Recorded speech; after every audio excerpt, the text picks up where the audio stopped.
Hello everyone, I welcome you all to YouTube channel English by Roshan. तो अभी हम लोग क्या कर रहे हैं, अभी हम लोग जो सीएचएसएल का एग्जाम हुआ था मार्च में, सीएचएसएल 2022 का जो प्री का एग्जाम हुआ था, हम लोग उसके सारे के सारे क्वेश्चंस को सॉल्व कर रहे हैं बेस्ट से बेस्ट मेथड के साथ में। और इसमें मैं आपको जितने भी कॉमन एरर्स के क्वेश्चंस हैं वो मैं आपको करवा चुका हूँ 2 क्लासेस के अंदर। तो अगर आप लोगों ने वो क्लासेस नहीं देखी है तो पहले आप जाकर वो क्लासेस देख लो। आज की क्लास में हम लोग करने वाले हैं, स्क्रीन के ऊपर आपको दिख रहा होगा, सेंटेंस इंप्रूवमेंट। जितने भी शिफ्ट्स हुए हैं उसमें जितने भी सेंटेंस इंप्रूवमेंट के क्वेश्चंस हैं मैंने सबको एक कंप्लीट पीडीएफ में कंपाइल कर दिया और उसके बाद हम इसको सॉल्व करने वाले हैं। और जितने भी बेस्ट तरीके हैं, बेस्ट मेथड है और अच्छे अच्छे रूल्स है वो मैं आपको साथ में कराने वाला हूं। तो आप लोग अपनी कॉपी पेन लेके बैठना, लेटे लेटे वीडियोस को मत देखना, टाइम पास मत करना, कॉपी पेन लेकर तरीके से आप चीजों को नोट करते हुए चलना, क्योंकि यही वो रूल्स हैं जिनके ऊपर आगे आने वाले एग्जाम्स में भी आपसे क्वेश्चन पूछे जाएंगे। चाहे आप सीजीएल का एग्जाम दो, चाहे आप सीएचएसएल का एग्जाम दो, यही चीजें रिपीट होंगी, क्योंकि देखो रूल नए नहीं बनने वाले। ग्रामर के जो रूल्स बन गए उसी रूल्स के ऊपर बार बार क्वेश्चन पूछे जाते हैं और वही आपको बार बार रिपीट करना होता है। तो इसलिए जो भी आज की क्लास में मैं आपको लिखवाने वाला हूं आप उसको अच्छी तरीके से नोट करते हुए चलना, समझते हुए चलना, ठीक है। और जो भी डाउट आता है वो आप कमेंट में मुझसे पूछ लेना। तो शुरू करते हैं आज की क्लास को। पहला क्वेश्चन है, देखो सेंटेंस इंप्रूवमेंट का। अ मैन में डाई, अ मैन में डाई कि एक इंसान मर सकता है। नेशंस में राइज कि जो राष्ट्र हैं, जो देश हैं वो खड़े हो सकते हैं। एंड फॉल, गिर भी सकते हैं। मतलब एक इंसान मर सकता है, देश जो है वो बन भी सकता है, गिर भी सकता है। बट लेकिन एन आइडिया, लेकिन जो एक आइडिया होता है, लिव्ड ऑन। अब आप सबसे पहले मुझे बताओ, देखो यहां पर अंडरलाइन कर रखा है इस वाले सेक्शन को, आपको दिख रहा होगा, इसको इसको अंडरलाइन कर रखा है ना। तो अंडरलाइन करने का मतलब क्या है कि जिसको अंडरलाइन किया जाता है, ठीक है, जिसको अंडरलाइन किया जाता है आपको उसी को इंप्रूव करना होता है। मतलब बेसिकली आपको देखना होता है कि क्या उसमें कोई ग्रामेटिकल एरर या कोई स्पेलिंग एरर है। अगर है तो उसकी जगह पर क्या आना चाहिए वो आपको ऑप्शंस में दिया होता है। लेकिन अगर आपको लगता है कि नहीं ये तो अपने आप में ठीक है, तो फिर आपको एक ऑप्शन दिया होता है नो इंप्रूवमेंट करके। तो पहले आप एक चीज देखो, यहाँ पर जो दे रखा है अ मैन मे डाई, ये जो मे है ये क्या है, एक मॉडल है। आपको पता है मे क्या है, मे क्या है, एक मॉडल है, ठीक है।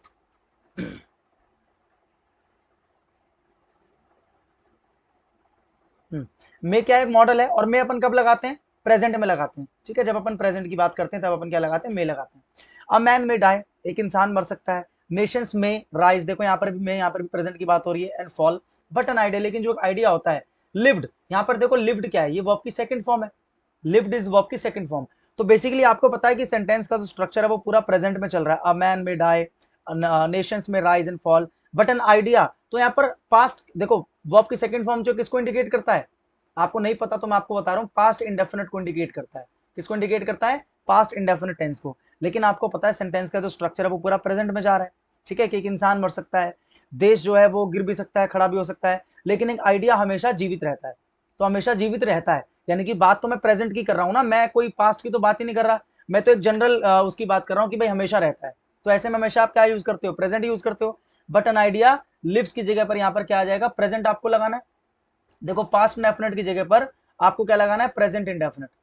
और अगर आप लोगों ने पिछली क्लासेस देखी है एरर वाली, तो उसमें मैंने क्लियरली बता रखा है प्रेजेंट डेफिनेट में अपन क्या करते हैं, जो इसका अफर्मेटिव का रूल होता है उसमें क्या करते हैं, सब्जेक्ट प्लस वर्ब की फर्स्ट फॉर्म, इसी में एस ई एस लगाना होता है और ऑब्जेक्ट लगाना होता है। मैंने समझा रखा है पिछली क्लास के अंदर। तो देखो सब्जेक्ट आपका ये है एन आइडिया। अब आपको यहाँ पर क्या लगाना है, वर्ब की फर्स्ट फॉर्म। तो आपको पता है वर्ब की फर्स्ट फॉर्म क्या है, लिव, ठीक है। वर्ब की फर्स्ट फॉर्म क्या है, लिव। अब बारी है यहाँ पर एस ई एस की, तो इसके लिए आपको देखना होता है कि देखो ये ना बेसिकली एक बॉक्स में बंद होता है। आपको देखना होता है कि देखो आप एस ई एस तभी लगा पाओगे जब पहले ये बॉक्स खोलेगा। इस बॉक्स को आप कब खोल सकते हो, जब ये आपका सब्जेक्ट क्या होगा, थर्ड पर्सन सिंगुलर होगा। ये सब मैंने पिछली क्लासेस में करवा रखा है। अगर आपने पिछली क्लासेस को नहीं देखा तो पहले आप वो देख लो जरूर जाके, उसके बाद आप आज की क्लास को देखना। अगर आपका सब्जेक्ट थर्ड पर्सन हो और सिंगुलर हो तो हम क्या करते हैं, वर्ब में एस या ई एस में से कोई एक हम लगा देते हैं, ठीक है। कब एस लगाते हैं, कब ई एस लगाते हैं, ये भी समझाया था। ई एस लगाते हैं जब आपके वर्ब के एंड में, जब वर्ब के एंड में S H O X Z ऐसा कुछ हो तो हम ई एस लगाते हैं, अदरवाइज हम क्या लगाते हैं, एस लगाते हैं।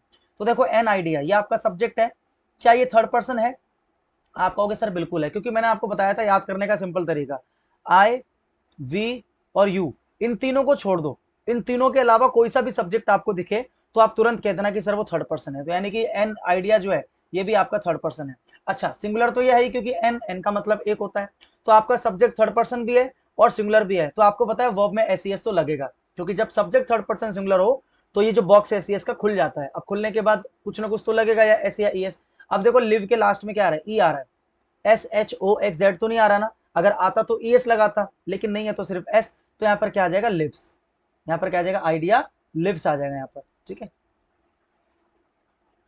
क्या हो रहा है, इरेज क्यों नहीं हो रहा है,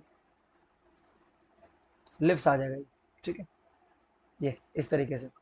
तो यहाँ पर क्या आ जाएगा, an idea lives, lives on, और ऑन तो ठीक है अपनी जगह पर, लिव्स ऑन मतलब चलता रहता है, आइडिया जो है वो चलता रहता है, जीवित रहता है। तो देखो ढूंढो जरा लिव्स ऑन, ये रहा देखो लिव्स ऑन, ये आपका करेक्ट आंसर है। कुछ बच्चे गड़बड़ी कर देंगे, वो इसको भी समझेंगे प्रेजेंट इंडेफिनिट है, वर्ब की फर्स्ट फॉर्म है, तो कुछ बच्चे इसको लगा देंगे, लेकिन ये नहीं है। आपको पता है क्यों, क्योंकि वर्ब में एस एस कंपलसरी, क्योंकि आपका सब्जेक्ट जो है वो थर्ड पर्सन सिंगुलर है। फिर कुछ बच्चे इसको सोचेंगे चलो ठीक है इसमें तो एस एस लग रहा है ना, तो सर ये भी तो आंसर हो सकता है, लेकिन यहाँ पर इन है। देखो लिव ऑन, लिव ऑन एक फ्रेज है, लिव ऑन का मतलब कोई चीज जब निरंतर चलती रहती है तो उसको बोलते हैं लिव ऑन, ठीक है, लिव ऑन। तो इसलिए हमेशा क्या आता है, ऑन आता है। तो ये यहाँ पर ऑन ठीक है, गलती किस में थी, लिव्ड में। लिव्ड की जगह पर आपको क्या करना था, लिव्स करना था। आई होप आपको समझ में आ गया होगा कि मैंने यहाँ पर क्यों चेंज किया, क्या चेंज किया है। सेंटेंस का स्ट्रक्चर प्रेजेंट था, तो मैंने इसको भी प्रेजेंट बनाया। प्रेजेंट बनाने के लिए मुझे इसको वर्ब की फर्स्ट फॉर्म में चेंज करना था, तो मैंने लिव कर दिया। लेकिन मुझे पता है कि प्रेजेंट का स्ट्रक्चर है इंडेफिनिट का, तो उसमें वर्ब में एस भी लगाते हैं अगर हमारा सब्जेक्ट थर्ड पर्सन सिंगुलर हो। तो सब्जेक्ट हमारा थर्ड पर्सन भी था, सिंगुलर भी था, तो मैंने वर्ब में क्या लगा दिया, एस लगा दिया, तो बन गया लिव्स। तो क्या बन गया, a man may die, nations may rise and fall, but an idea lives on, ठीक है। आई होप आपको समझ में आ गया होगा। आगे बढ़ते हैं। फैशन इज नॉट समथिंग, कि फैशन कोई ऐसी चीज नहीं है that exist in dresses only. Exist का मतलब क्या होता है, एग्जिस्ट का मतलब होता है मौजूद होना। एग्जिस्ट का मतलब क्या होता है, मौजूद होना, एग्जिस्ट। कोई भी चीज मौजूद होना है उसके लिए हम क्या बोलते हैं, एग्जिस्ट बोलते हैं।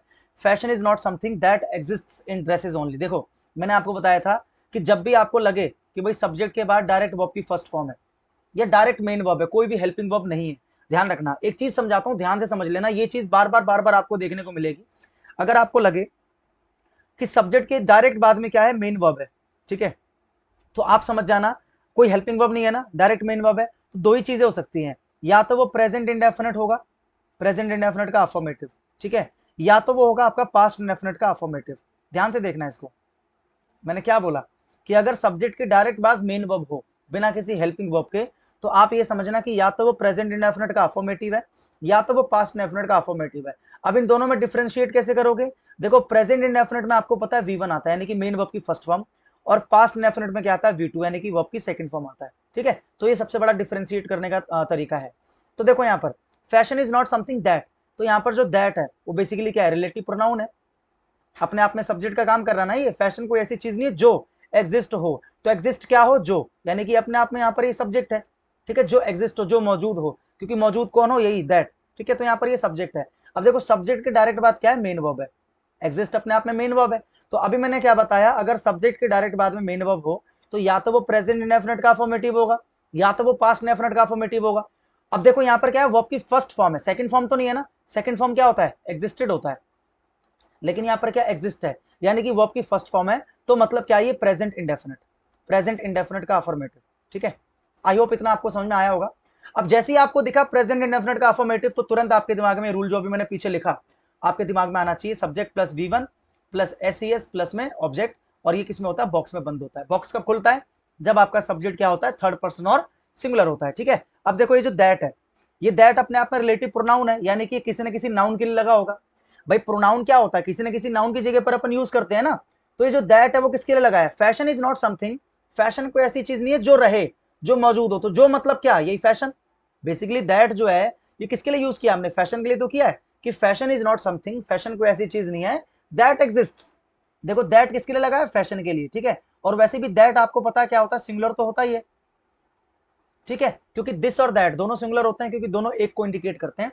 और दैट अपने आप में थर्ड पर्सन भी है, क्यों, क्योंकि ना तो ये आई है, ना वी है, ना यू है। अभी मैंने बताया था ना कि आई, वी और यू को छोड़कर सारे के सारे क्या है, थर्ड पर्सन।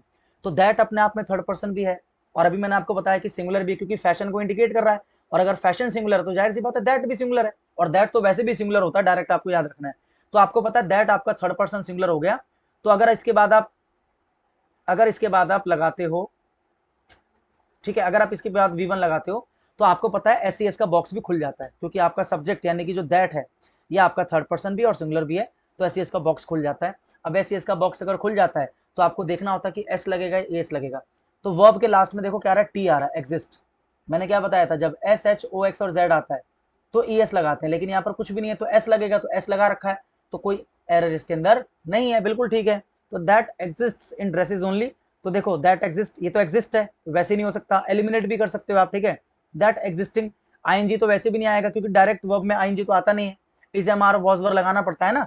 सब्जेक्ट के डायरेक्ट बात कभी भी वी1 और आईएनजी आपने देखा है क्या? I going, I am going, या आई वॉज गोइंग, या आई विल बी गोइंग, होता है ना, या तो इज एम आर या वॉज वर या विल बी शेल बी। क्या क्या बोला मैंने? या तो इज एम आर या वॉज वर या विल बी शेल बी, इनमें से कुछ होना चाहिए, तभी तो आप आगे वी1 और आईएनजी लगाओगे, ठीक है। विच एग्जिस्ट ऑन, ठीक है, यहाँ पर देखो विच लगा रखा और यहाँ पर भी सिर्फ वी1 लगा रखा। अगर विच भी लगाते तो भी चलो कोई बात नहीं, 1 मिनट को अगर मान लेते हैं विच भी लगाते अगर अपन यहाँ पर, ठीक है, तो विच भी किसको इंडिकेट करता? फैशन को इंडिकेट करता, क्योंकि रिलेटिव प्रोनाउन है और ये सिंगुलर है, तो यानी कि विच भी सिंगुलर होता, और थर्ड पर्सन तो है ही, क्योंकि ना तो आई है ना वी है ना यू है, तो भी यहाँ पर वर्ब में एस ई एस आता, क्योंकि आपका विच भी क्या होता? थर्ड पर्सन और सिंगुलर होता। आई होप आपको समझ में आ गया होगा। लेकिन यहाँ पर भी सिर्फ क्या एग्जिस्ट है, तो ये भी नहीं हो सकता, तो इसका आंसर एक ही बचा, नो इंप्रूवमेंट। आई होप आपको समझ में आ रहा होगा जो मैं आपको समझाने की कोशिश कर रहा हूँ, और चीजों को आप नोट करते हुए चल रहे होंगे, ठीक है। मैं ये मान के चल रहा हूँ कि आप लोगों ने जो पहली वाली क्लास है मेरी कॉमन एरर्स की, वो आप लोगों ने देखी होगी, तो मैं वही मान के चल रहा हूँ, ठीक है। आगे बढ़ते हैं। Question number 3, that blue house, the blue house is practicing its songs. देखो द ब्लू हाउस ये बेसिकली कोई टीम है या कोई बैंड है, ठीक है। बैंड पता है ना, गाने बजाने वाले को जो समूह होता है उसको बोलते हैं band, band. The blue house is practicing, जो ब्लू हाउस है वो प्रैक्टिस कर रही है इट्स सॉन्ग्स। देखो अगर मैं बोलूं it's very bad, it's very bad, ठीक है, तो ये इट्स का क्या मतलब है? इस इट्स का मतलब है it is very bad. Basically ये जो इट्स है ये क्या है? ये इट इज का शॉर्ट फॉर्म है, ठीक है, एब्रीवेटेड फॉर्म है। इट इज का एब्रीवेटेड फॉर्म क्या है? इट्स है, ठीक है। एक होता है इट्स, देखो दोनों को पढ़ते सेम है इट्स, और एक होता है इट्स, दोनों में फर्क है। ये जो इट्स है ये आपको मैंने बताया एब्रीविएशन किसका है? इट इज का, इट इज का एब्रीविएशन है। लेकिन ये जो इट्स है ये आपका क्या है? Possessive adjective. फर्क है ना। फर्क क्या है कि इसके डायरेक्ट बाद में आपको पता है क्या आता है? एक नाउन आता है, ठीक है, क्योंकि इट्स क्या आपका पॉजेसिव एडजेक्टिव है। लेकिन ये वाला इट्स क्या है? इट इज का शॉर्ट फॉर्म है, ठीक है। आप अगर मैं आपसे बोलूं कि यहाँ पर इसकी जगह पर ये लगा दो इट्स वेरी बैड, तो आप कहोगे सर ये तो गलत हो गया। क्यों गलत हो गया? क्योंकि ये तो पॉजेसिव एडजेक्टिव है जिसके तुरंत बाद एक नाउन आता है, तो वेरी तो नाउन नहीं है, तो इसका मतलब यहाँ पर इट्स नहीं आएगा, यहाँ पर तो ये आएगा, ठीक है। तो देखो the blue house is practicing its songs, जो ब्लू हाउस है ना वो अपने सॉन्ग को प्रैक्टिस कर रही है, अपने सॉन्ग को। भाई एक टीम है, एक बैंड है, आपको पता है कलेक्टिव नाउन है, और कलेक्टिव नाउन आपको पता है यहाँ पर सिंगुलर माना गया इसको, क्योंकि एक ही तो बैंड है ना, सिंगुलर माना गया यहाँ पर इसको। तो देखो यहाँ पर इज आ रहा है, क्योंकि जो ब्लू हाउस है वो प्रैक्टिस कर रही है, इज है यानी कि ये सिंगुलर है, एक कलेक्टिव नाउन है।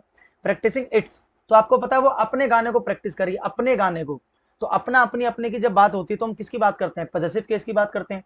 तो आपको नहीं लग रहा कि यहाँ पर पॉजेसिव एडजेक्टिव आना चाहिए? यहाँ पर इट्स की जगह पर इट्स आना चाहिए, क्योंकि यहाँ पर देखो नाउन है, और मैंने बताया था नाउन डायरेक्ट किसके बाद आता है? इसके बाद आता है, इसके बाद नहीं आता। इस इट्स का मतलब तो क्या? It is songs. कोई मतलब बन रहा है इसका? देखना जरा, the blue house is practicing it is songs, ये तो बिल्कुल ही कोई मतलब ही नहीं बना। तो यहाँ पर क्या आएगा? इट्स सॉन्ग्स, क्योंकि इट्स का मतलब क्या है? अपना, अपने, अपने। तो देखो जरा किसमें दिख रहा है? प्रैक्टिसिंग इट्स, ये रहा देखो प्रैक्टिसिंग इट्स, तो आपका आंसर आ जाएगा ऑप्शन सी। आई होप आपको मेरी बात समझ में आ रही होगी। आगे बढ़ते हैं।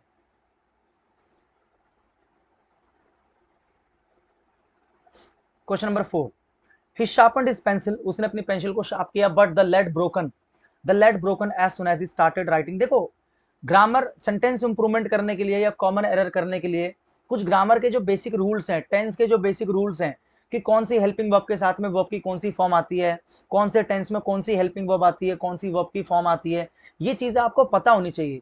मैं इसीलिए इतना एक्सप्लेन करके बता रहा हूं ताकि ये चीजें आप नोट करते चलो और इन फ्यूचर आपको कोई इसमें दिक्कत ना आए, ठीक है ना। तो एक चीज समझाता हूं, ध्यान से देखना। देखो आपको पता है कि हैज के बाद, हैव के बाद और हैड के बाद आपको पता है हमेशा क्या लगाते हैं? वर्ब की थर्ड फॉर्म लगाते हैं, ठीक है।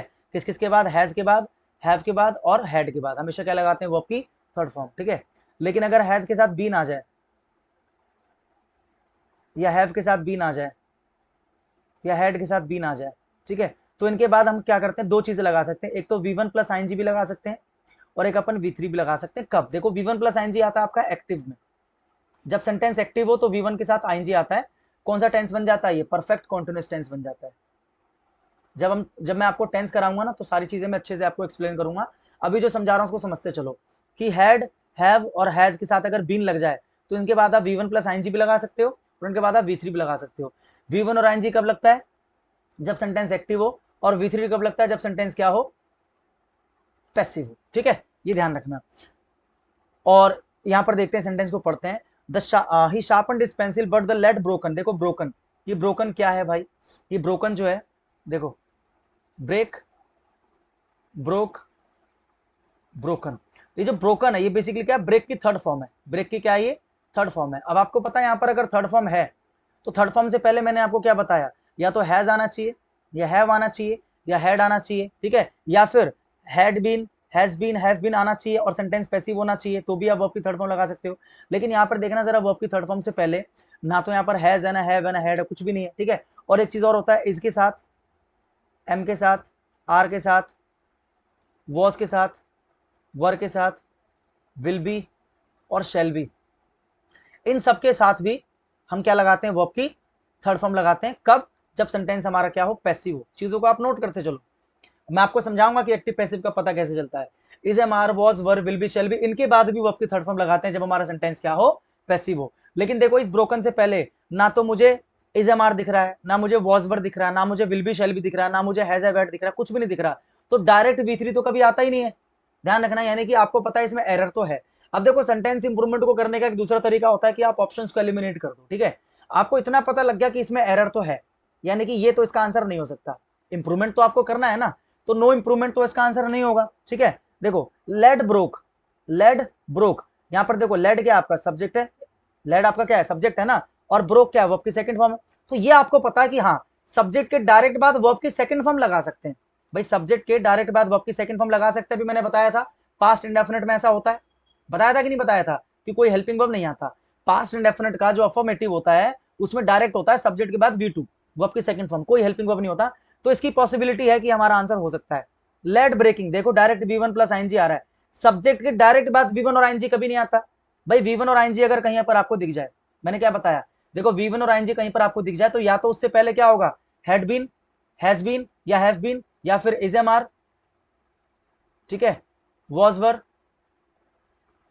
इसी में समझाते हैं। देखो ये जो लिखा है ना मैंने इधर, ध्यान से देखना, ये जो लिखा है इधर, is, am, are, is, am, are, was, were, will be, shall be, जो लिखा है मैंने इधर, इनके बाद अभी मैंने क्या बताया? V3 आता है जब पैसिव हो। लेकिन अगर V1 और आईएनजी लगाते हो, लेकिन ये कब लगेगा? जब सेंटेंस क्या हो? एक्टिव हो। तो ऐसे ध्यान रखो आप। ठीक है, कि इन सबके बाद V1 और आईएनजी भी आता है जब सेंटेंस आपका एक्टिव हो, और इनके बाद V3 भी आता है जब आपका सेंटेंस क्या हो? पैसिव हो। ये आपको ध्यान रखना है। तो देखो यहाँ पर V1 और आईएनजी है, तो इससे पहले कुछ तो होना चाहिए। V1 और आईएनजी अगर है तो इससे पहले is, am, are, was, were, will be, shall be, कुछ तो होना चाहिए।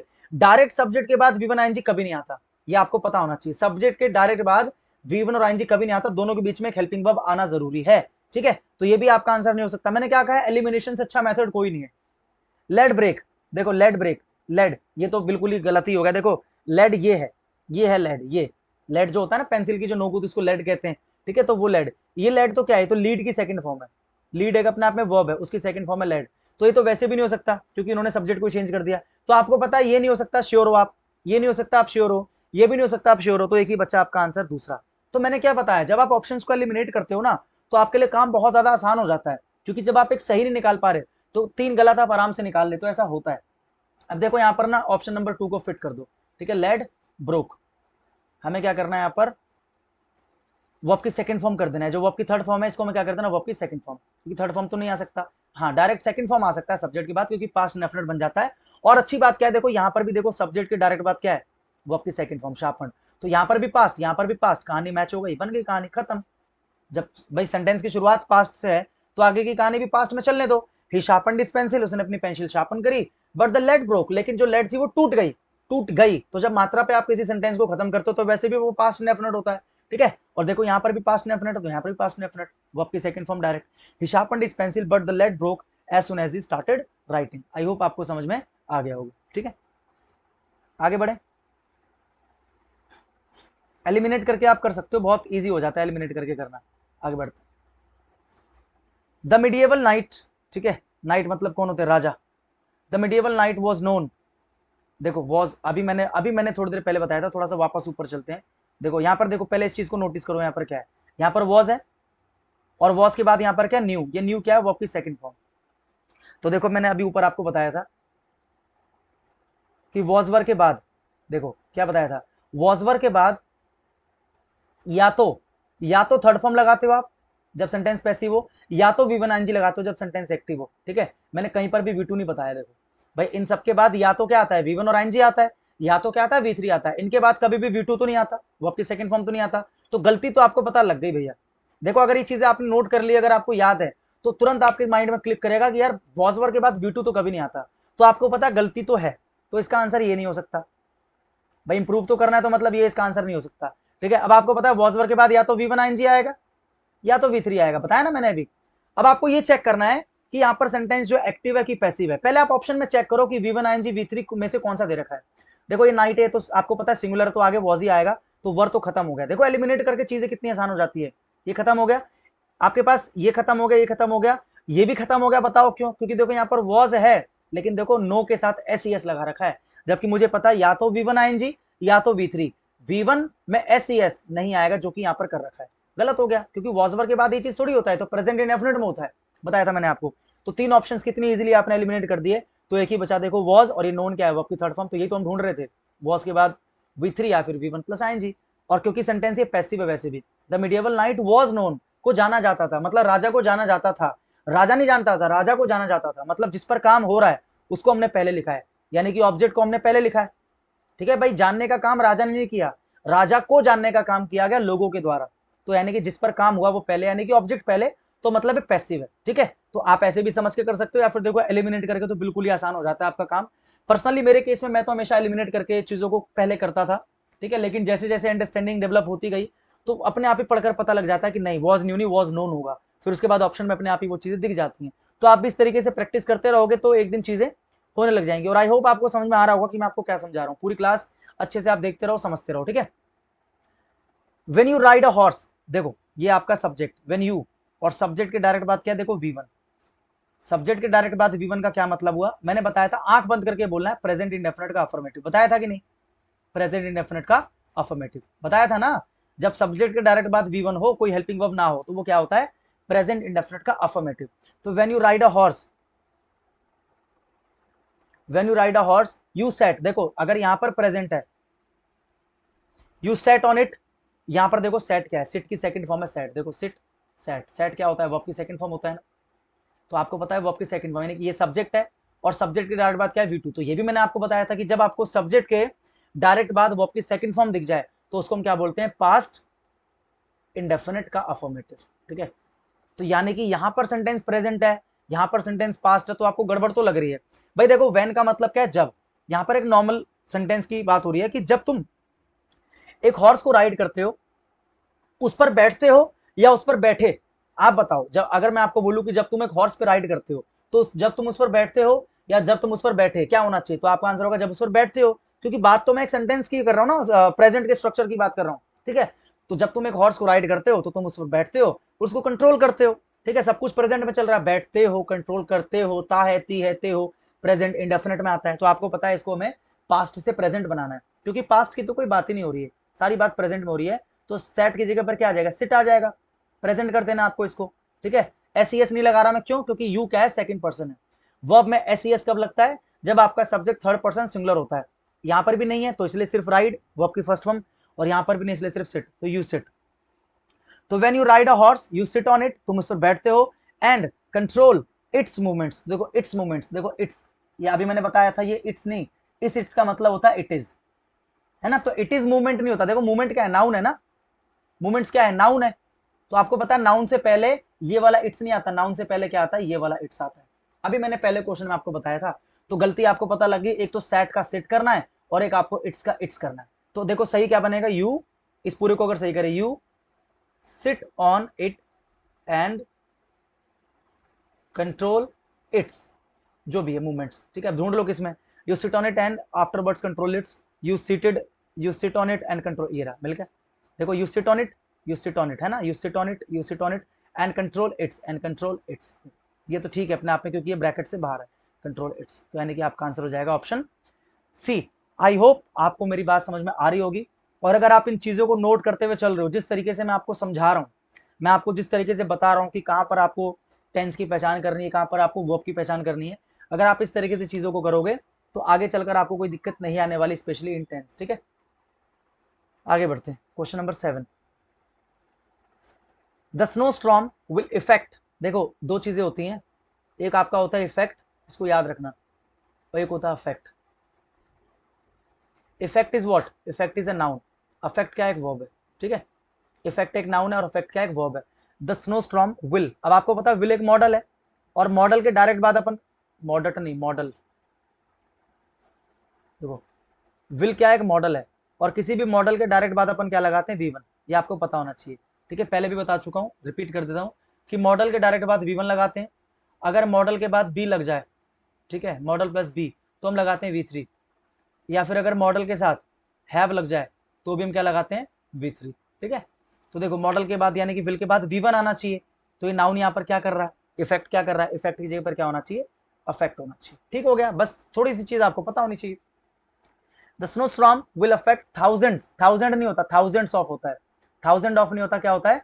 Thousands of. ठीक है, जब बोलते हैं ना हजारों, तो हजारों के लिए क्या बोलते हैं? Thousands of. ऐसे जब बोलते हैं सैकड़ों, तो क्या बोलते हैं? Hundreds of. हंड्रेड्स ऑफ, जब भी ऑफ लगाओ तो थाउजेंड्स एस लगता है, hundreds, millions of, billions of, ऐसे याद रखना आप। ठीक है, क्या क्या होता है? Hundreds of, millions of, thousands of, billions of, तो प्लूरल में होता है हमेशा, हंड्रेड्स, थाउजेंड्स। तो यहाँ पर दो एरर है, एक तो अफेक्ट कर दो और थाउजेंड को थाउजेंड्स। अब देखो चेक करो, तो देखो अफेक्ट थाउजेंड्स हो गया सही, ये तो आएगा नहीं, इफेक्ट है, अफेक्टेड भी नहीं आएगा। ठीक है, क्योंकि विल के बाद V1 आता है, लेकिन ये क्या है? V2 या V3 है, ये भी नहीं आएगा। और नो इंप्रूवमेंट तो है नहीं, क्योंकि आपको पता है इंप्रूव तो करना है, तो आपका आंसर होगा ऑप्शन ए। आई होप आपको समझ में आ रहा होगा। ठीक है, आगे बढ़े। देखो अगले क्वेश्चन की तरफ बढ़ते हैं, question number 8, this heap of rubbish. Heap मतलब क्या होता है? ढेर। This heap of rubbish has not been removed. देखो अभी मैंने क्या बताया था, अभी अभी याद करो, अभी मैंने क्या अगर आपने लिखा हो, मैं देख रहा हूं आप कितने अटेंटिव हो क्लास में, मैंने आपको क्या बताया था? हैज बीन, याद आया? Has been, have been, had been. देखो बताया था कि अगर सिर्फ हैज, हैव और हैड हो तो इनके बाद हमेशा क्या लगाते हैं? वर्ब की थर्ड फॉर्म। लेकिन अगर हैज के साथ बीन लगा दें, या हैव के साथ बीन लगा दें, या हैड के साथ बीन लगा दें, तो इसके बाद दो चीजें लगा सकते हैं, या तो V1 प्लस आईएनजी भी लगा सकते हैं, या तो V3 भी लगा सकते हैं। ये कब लगाते हैं? जब सेंटेंस क्या हो? एक्टिव हो। ये कब लगाते हैं? जब सेंटेंस क्या हो? पैसिव हो। अब जरा देखो यहाँ पर हैज बीन आ गया, आ गया हैज बीन, हैज बीन दिख रहा है, तो या तो इसके बाद क्या आना चाहिए? V1 और आईएनजी, तो ये V1 और आईएनजी तो नहीं है। या तो इसके बाद क्या आना चाहिए? V3, तो ये V3 भी नहीं है। तो इतना तो आपको पता लग ही गया ना कि गलत है। देखो मेरे तरीके से अगर आप पढ़ रहे हो तो आपको चीजें आपको ऐसे क्लिक करेंगी माइंड में कि हाँ सर ने बताया था। इतना आपको पता है कि इसमें एरर तो है, इस वाले पार्ट में जो अंडरलाइंड है इसमें एरर तो है कि यहाँ पर रिमूव नहीं आना चाहिए। ठीक है, या तो रिमूविंग आना चाहिए मेरे हिसाब से, अगर चलोगे तो या तो रिमूविंग आना चाहिए, या फिर रिमूव्ड आना चाहिए। ऑप्शन में चेक करो कि क्या क्या है। देखो बीन के बाद रिमूविंग इसमें है। ठीक है, तो ये तो आंसर नहीं हो सकता, क्योंकि इंप्रूवमेंट होगा। ये हो सकता है, पॉसिबिलिटी है। बीन के बाद रिमूव्स है, गलत है, मैंने क्या बताया? या तो V1 आईएनजी या तो V3, तो ये भी नहीं हो सकता आपका आंसर। बीन के बाद V3, तो अब आपका बचा इन दोनों में से, कि इन दोनों में से एक होगा, क्योंकि देखो यहाँ पर बीन के बाद V1 आईएनजी, यहाँ पर बीन के बाद V3, और आपको पता है दोनों ही आ सकता है। अब आप चेक करो कि ठीक क्या है। देखो यहाँ पर क्या है? 6 मंथ्स, 6 महीने। तो जब भी आप टाइम की बात करते हो तो टाइम के लिए आप या तो सिंस लगाते हो या तो फोर लगाते हो ना, सिंस लगाते हो, फोर लगाते हो। और आपको पता है 6 मंथ्स की जब बात होती है तो हम क्या लगाते हैं? फोर लगाते हैं। सिंस फोर का यूज आपको बताऊंगा टेंस के अंदर, कि जब एक हम ऐसी एक पीरियड ऑफ टाइम की बात कर रहे होते हैं। पीरियड ऑफ टाइम का मतलब एक समय अवधि, 1 महीना, 2 महीना, 4 साल, 10 साल, 6 घंटे, 4 घंटे, 10 महीने, जब हम एक पीरियड ऑफ टाइम की बात कर रहे होते हैं तो फोर लगाते हैं। तो आपको पता है फोर आना चाहिए, तो यहाँ पर देखो फोर इसमें दे रखा है, इसमें फ्रॉम है, तो आपका आंसर क्या हो जाएगा? फोर हो जाएगा। और वैसे भी देखो हैज के साथ बीन आता है, ठीक है, और यहाँ पर क्या आ रहा है? V3 आ रहा है, रिमूव्ड। मैंने क्यों बताया V3 क्यों आ रहा है यहाँ पर? देखो यहाँ पर V1 और आईएनजी क्यों नहीं आ रहा? क्योंकि सेंटेंस एक्टिव नहीं है ये। वैसे भी आप समझ के चलो ये सेंटेंस पैसिव है। क्यों? देखो this heap of rubbish has not been removed for 6 months, कि देखो इस हीप ऑफ रबिश को 6 महीने से हटाया नहीं गया है। तो क्या आप मुझे बताओ, हटाने वाले का सेंटेंस में कोई जिक्र कर रखा है? भाई जिसको हटाया गया वो ये है, हीप ऑफ रबिश, कूड़े का ढेर जो भी है। भाई हटाया किसको गया? हीप ऑफ रबिश को। ठीक है, तो ये आपका ऑब्जेक्ट है, क्योंकि जिसके ऊपर काम किया जाता है वो आपका ऑब्जेक्ट होता है, और जो काम करने वाला होता है वो आपका सब्जेक्ट होता है। तो सेंटेंस में ऑब्जेक्ट का जिक्र तो पहले कर दिया है, लेकिन सब्जेक्ट कहीं पर है ही नहीं, हटाने वाला जो है या नहीं हटाने वाला जो भी है उसके बारे में बता ही नहीं रखा। तो जब किसी सेंटेंस में सब्जेक्ट का जिक्र ना कर रखा हो तो वैसे भी वो क्या कहलाता है, पैसिव कहलाता है। सब्जेक्ट ना हो लेकिन ऑब्जेक्ट हो, ऑब्जेक्ट मुख्य भूमिका में हो, तो आपको पता है सेंटेंस क्या है, ये पैसिव है, क्योंकि यहाँ पर कोई सब्जेक्ट है ही नहीं जिसको एक्टिवली मतलब काम में शामिल दिखाया गया, तो पैसिव है। तो पैसिव में आपको मैंने बताया था वैसे भी क्या लगाते हैं, V3 लगाते हैं, तो इसलिए यहाँ पर क्या आ रहा है, V3 आ रहा है। ठीक है, आई होप आपको समझ में आ गया होगा। एलिमिनेट करके चीजें कितनी आसान हो जाती हैं भी आपको समझ में आ गया होगा कि अगर आप ऑप्शंस को एलिमिनेट करते हो तो चीजें क्या हो जाती है, आसान। और मैंने क्या बताया पैसिव क्यों है, क्योंकि ऑब्जेक्ट तो यहाँ पर है जिसको हटाया गया, लेकिन जो हटाने वाला है उसका जिक्र यहाँ पर नहीं है, सब्जेक्ट का जिक्र यहाँ पर नहीं है।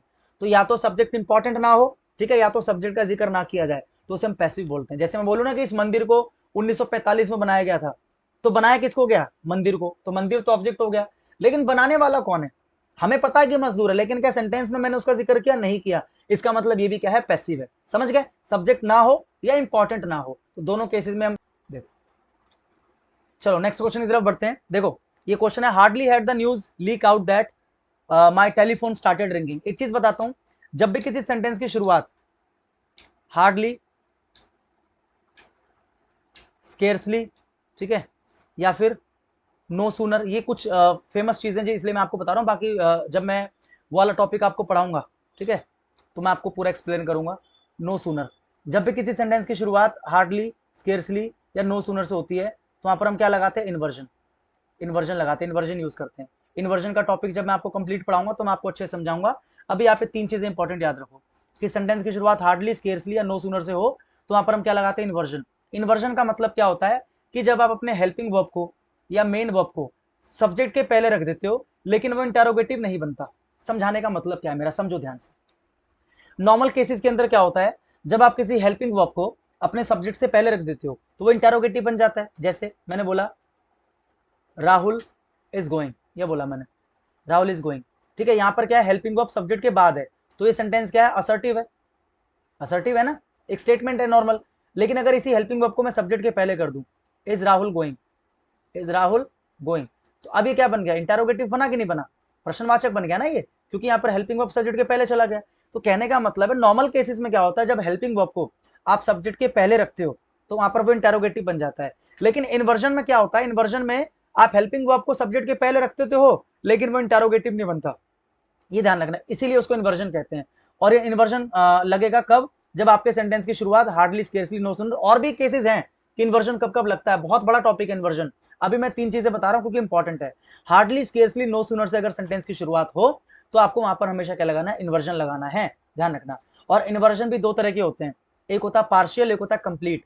पार्शियल में हेल्पिंग वर्ब आता है सब्जेक्ट के पहले और मेन वर्ब आता है सब्जेक्ट के बाद, और कंप्लीट में क्या होता है, हेल्पिंग वर्ब और मेन वर्ब दोनों के दोनों कहां पर आते हैं, सब्जेक्ट के पहले। ठीक है, तो इसमें जो लगेगा ना, इन तीनों में, इन तीनों केसेस में क्या लगेगा, पार्शियल इन्वर्जन लगेगा, ये आपको ध्यान रखना है। और एक चीज और ध्यान रखना है, इनका एक पेयर होता है, हार्डली के साथ पेयर बनता है वैन का, स्केर्सली के साथ पेयर बनता है वैन का, ठीक है, हार्डली के साथ वैन का पेयर बनता है, स्केर्सली के साथ भी वैन का पेयर बनता है, और नो सूनर के साथ पेयर बनता है किसका, देन का पेयर बनता है, ठीक है, ध्यान रखना। तो देखो hardly had the news leak, अब आपको पता है यहाँ पर हैड है, तो हैड के बाद अभी मैंने आपको बताया था वर्ब की थर्ड फॉर्म लगाते हैं, ठीक है, ऊपर अभी बताया था ना कि हेड के बाद क्या लगाते हैं, वर्ब की थर्ड फॉर्म। और वैसे भी यहाँ पर देखो क्या आ रहा है, हार्डली आ रहा है, तो हार्डली से अगर सेंटेंस की शुरुआत हो रही है तो एक चीज तो आप इन्वर्जन लगाओगे। देखो ये सब्जेक्ट है आपका द न्यूज, ठीक है, सब्जेक्ट है द न्यूज, द न्यूज से पहले आपने क्या लिख दिया, आपने सब्जेक्ट से पहले आपने लिख दिया हेल्पिंग वर्ब, तो ठीक है, अच्छी बात है, आपने सब्जेक्ट के पहले क्या लिख दिया, हेल्पिंग वर्ब, और सब्जेक्ट के बाद आपने लिख दिया मेन वर्ब। यानी कि मैंने आपको कहा था पार्शियल इन्वर्जन लगाना है, आपने लगा दिया पार्शियल इन्वर्जन कि सर ठीक है, सब्जेक्ट के पहले हेल्पिंग वर्ब है और सब्जेक्ट के बाद मेन वर्ब है, ठीक है। लेकिन गड़बड़ कहाँ हो गई, इस हेड के बाद में आना चाहिए V3, क्योंकि हेड के बाद हमेशा V3 लगाता है, मैंने आपको बताया था, जब डायरेक्ट हेड हो तो यहाँ पर लीक नहीं, यहाँ पर क्या होना चाहिए, लीक्ड होना चाहिए। दूसरी गड़बड़ क्या होगा, ये भी मैंने बताया था कि हार्डली के साथ पेयर किसका बनता है, वैन का, जबकि यहाँ पर पेयर किसका बन रहा है, दैट का, हार्डली के साथ दैट का पेयर नहीं बनता।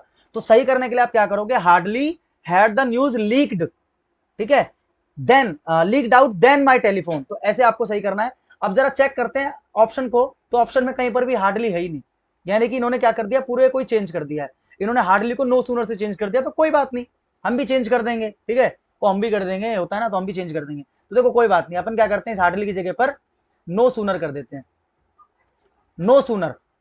अब देखो यहाँ पर नो सूनर है तो यहाँ पर हेड को रहने दो, सब्जेक्ट को रहने दो, वर्ब की थर्ड फॉर्म तो कंफर्म्ड है क्योंकि हैड के बाद वर्ब की थर्ड फॉर्म आता है। तो no sooner had the news leaked, क्योंकि यहां पर भी पार्शियल इन्वर्जन लगेगा। मैंने बताया ना तीनों के केस में पार्शियल इन्वर्जन लगाते हैं, यानी कि सब्जेक्ट से पहले हेल्पिंग वर्ब और सब्जेक्ट के बाद मेन वर्ब। तो सब्जेक्ट के पहले हेल्पिंग वर्ब, सब्जेक्ट के बाद मेन वर्ब और मेन वर्ब की थर्ड फॉर्म, क्योंकि यहाँ पर हेड है।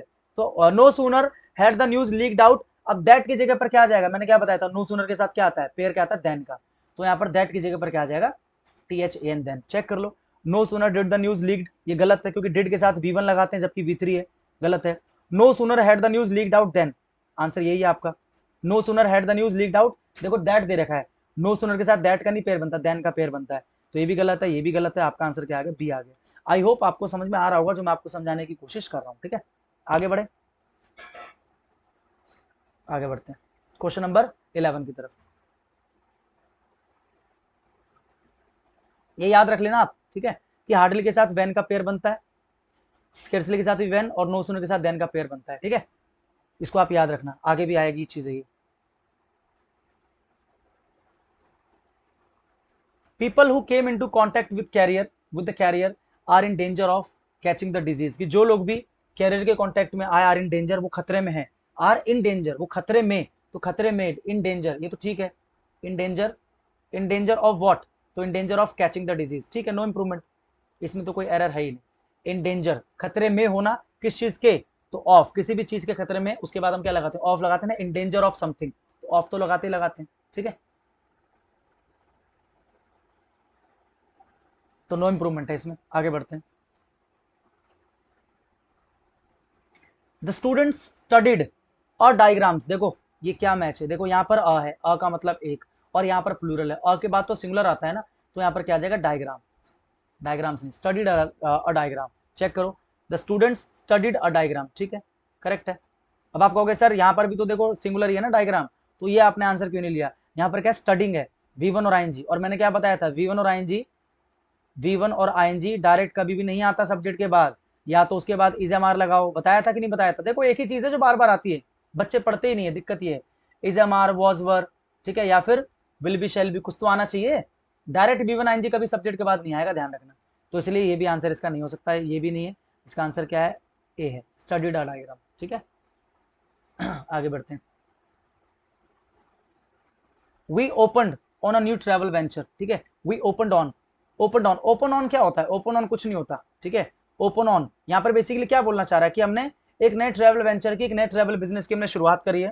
ठीक है, तो देखो यहाँ पर एक बड़ा अच्छा ऑप्शन है एम्बार्क, आप ध्यान रखना, एक फ्रेज होता है एम्बार्क, फ्रेजल वर्ब है, एम्बार्क ऑन या फिर एम्बार्क अपॉन, दोनों लगाते हैं, इसका मतलब होता है टू स्टार्ट समथिंग, किसी चीज की शुरुआत करना। ठीक है, तो यहाँ पर आपको क्योंकि ऑन दे रखा है तो इसको देखकर मुझे समझ में आ गया कि हाँ यहाँ पर एम्बार्क्ड आएगा, we embarked, we embarked on a new travel venture, क्योंकि एम्बार्क ऑन या फिर एम्बार्क अपॉन मुझे पता है कि फ्रेज होता है, तो आप भी इसको याद रख लेना। ठीक है, इसको लिख लेना, embark on upon two start something. आगे बढ़े, अ फुली ग्रो चुआहा वेज, ये क्या होता है बताना जरा कमेंट में, ये क्या होता है, ये कोई शायद एनिमल किंगडम का कुछ है, क्या है बताओ मुझे एक बार, क्या है ये, मुझे पता नहीं क्या है ये। A fully grow, fully grown, fully grown weighs less than the average house cat, इतना मुझे पता लग गया कि हाँ ये कहीं ना कहीं जानवर या कुछ उसी कैटेगरी में है, कि जो फुली ग्रो, फुली ग्रो नहीं होता, देखो क्या होता है, फुली ग्रोन होता है, फुली ग्रोन, फुली ग्रोन का मतलब क्या है, पूरी तरीके से जो बड़ा हो चुका है उसको बोलते हैं फुली ग्रोन। क्योंकि ये देखो ये जो वर्ड है, ये जो वर्ड है ये इसको डिस्क्राइब कर रहा है ना, ठीक है, ये एक नाउन है, और जो किसी नाउन को डिस्क्राइब करे वो एडजेक्टिव होता है, तो एडजेक्टिव हमेशा वर्ब की थर्ड फॉर्म एडजेक्टिव का काम करता है, आपको पता है, मैं पहली क्लास में बता चुका हूँ कि जो वर्ब की थर्ड फॉर्म्स होती है वो भी अपने आप में एडजेक्टिव का काम करती है। ठीक है, पार्टिसिपल कहते हैं उसको हम, past participle.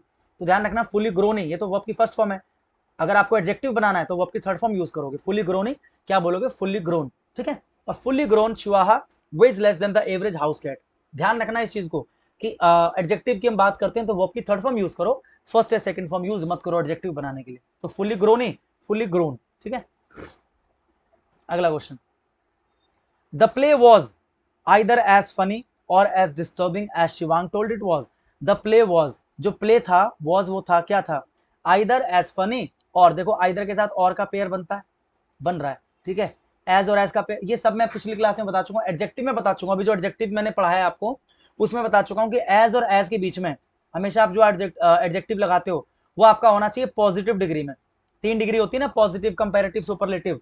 Funny positive degree, funnier comparative degree, funniest superlative degree. ठीक है, तो यहाँ पर ठीक दे रखा है, एज और एज के बीच में पॉजिटिव डिग्री है, तो यहाँ पर ठीक है।